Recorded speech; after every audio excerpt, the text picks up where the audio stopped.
igama lami ngiyamkela Matilo. Ndihlala bezwelitsha ezone 8. Ndiqale ufumanisa into yoba ndikule meko ndikuyo phofu ke ngo-2015. Bendisaphangela ke ngoku apha eDimbaza. Yaqala kancinci ke le nto, yaqala yaliqhakuvana nje elincinci. Qha ke kuba ndingumntu ongumfana andabi nako ulikhathalela kuba izawukhawuleze liziphelele. Zihamba ke iintsuku neenyanga ndaphawula hayi man iya ngonwenwa le nto seyileqa buthumbarha ngoku. Ndakonsaltha ugqirha ke emane endinika loo medication isimane ndisebenzisa yona. Njengoba ixesha ke lihamba ayiyekanga kwayona ukunwenwa, iyanwenwa iimpundu ezi zonke. So ke ngoku ugqirha waphela endirifera to Bisho Hospital. Then kulapho ndalaliswa khona ke Bisho. NeBisho ke imane indirifera to Makhiwane. So bendingena ndiphuma kwezo zibhedlele zombini but uncedo andilufumani kahle. Zange bekuthiwa kwenziwa inzame mhlawumbi kuthiwa ndiya-opereyithwa nditshekishwa loo nto. And that ke ngoku abade baze nayo into yoba what's the cause of this thing le ndinayo. Lelona xhala lam ukwazi into yoba mhlawumbi yintoni le ndinayo, ibangelwa yintoni, oogqirha bazi nayo. Qha instead xa bendidischarjayo bathi mandisebenzise i-seat baths, amanzi adikidika anetyiwa. Ndichopha kuloo manzi awenzi change, instead kusuke ngathi kuwesi. So ndiphila loo ntlalo injalo ke ngoku.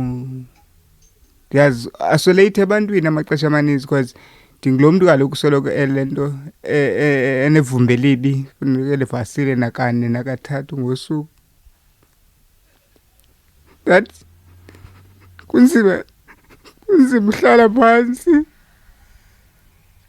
ngolu hlobo ndihlala ngalo ngoku. So ndiphila loo meko and loo nto ndiqoma ngoku mandijule ijaji because kudala ndinyamezele into yoba ngoku mandikhale ebantwini. Xa ugqirha bengaboni into, maybe uncedo lwam luzawufumaneka ebantwini. Eyoba ndithi ndiyazifihla kanti uncedo lwam bendizalufumana kubo abantu aba ndithi ndizifihla kubo. Ndicela ke uncedo into engamandla because kaloku ndingulo kufuneka abekele ne-linen savers uzikhavarisha i-backside le yam for uba ndingakwazi uzingcolisela. And that ke ndiyazisokola ekliniki amaxesha amaninzi. Funeke ndimane ndizithenga nezinto ezifana mhlawumbi nezinto ziye zindiphelele phambi kwexesha.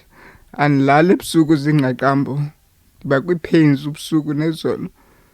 Ebusuku kuba wesi because ndihlala efowunini ubusuku bonke ngenxa yee-pains. Ndicela uncedo ke ndithi xa ndiphelele kubekho loo mntu mhlawumbi ufaka isandla because zikhawuleze ziphele uvithi ngoku bezindiphelele ezo linen savers. Ndafane ndancedwa ke ngomnye usisi wandipha ezo neepisi zimbini zintathu beseziqhaqhiwe for ubekela. Ndikuloo meko injalo. Noba mhlawumbi ke ndingafunyanela i-specialist kumntu onamandla okuba ndiphile, ndizondelele impilo mna ngento engamandla. Ndibuhlungu kakhulu, ndiva kabuhlungu.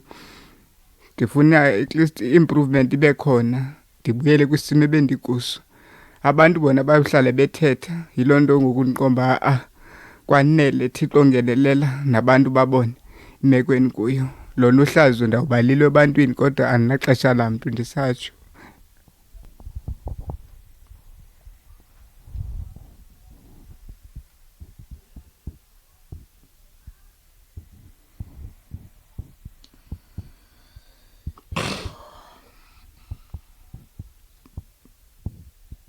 Abantu ababukeleyo ndinesicelo okuba bamncede uyamkela kule meko akuyo.